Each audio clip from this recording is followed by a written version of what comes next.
Matiru FM. Matirul.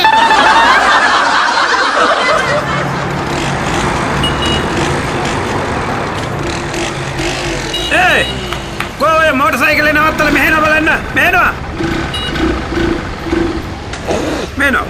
ඇයි දන්නේ නේ සර්? කෝ තමුන්ට හෙල්මට්? සර් මේ හෙල්මට් එක මේ තැනක පොඩ අමතක වෙලා ආවා මේ ඒක ගේන්න යනවා සර් මේ. මොකා? එවගල හරියනවද? කෝ ගන්න මොටර්සයිකලේ ආදායම් බලපත්‍රයේ රක්ෂණ සහතිකේ ගන්න මෙයාට. සර් හෙල්මට් එක අමතක වෙච්ච තැන මේ ජැකට් එකත් අමතක වුණා සර් මේ ජැකට් එකේ සාක්කුවේ ලයිසන් ඉන්ෂුරන්ස් සර්.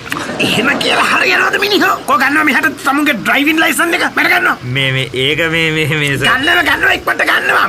මට වැඩ තියෙනවා. සර් මේ ලයිසන් එක පොඩක් ගේන්න බැරුණා ඒකයි මේ. මොකක් ගේන්න බැරි වුණා? කොහෙද මිනිහෝ ඒවා තියෙන්නේ ගෙදරද? නෑ සර් මේ නෑ සර්. එන කොහෙද ලයිසන් කන්තරුවේද? නෑ සර්. කොහෙද මිනිහෝ හෙනම්? තාම ලයිසන් ගත්තේ නෑ සර් ඒකයි. අම්මා මට කොයිස මේ බයිසිකල් එක සයිට් කන්නාඩි? කන්නඩි සර් පොඩක් නෑ ඒකයි මේ පොඩ බැලුවේ ඒකයි. මේ සිග්නල් ලයිට්. කො ඒක කෑලිවත් නෑනේ.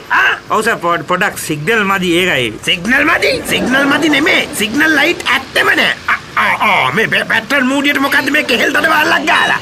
ඒ මූඩිය පොඩක් නෑ සර් ඒකයි චුට්ට බැලුවේ මේ. අනේ අම්මපා නවත්තපන් කොතනින් බයිසිකලේ නවත්තලා මෙහෙනවා සර් නවත්තන්න බැලේනවා මෙහෙට. නවත්තන්න විදියක් නෑ සර් ඒකයි මේ. ඒ මොකද? සර් මේ ස්ටෑන්ඩ් එක පොඩ්ඩක් නෑ ඒකයි. අම්මපා මූට හේතු කරපන් ඔය තාප්පට බයිසිකලේ මෙහෙටනෝ.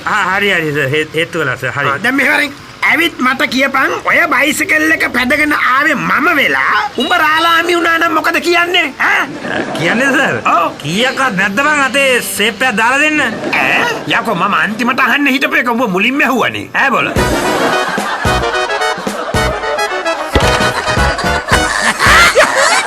මේ වගේ ඒවා ඉතින් හිරු පටිරෝල් වලින් විතරමයි ඈ.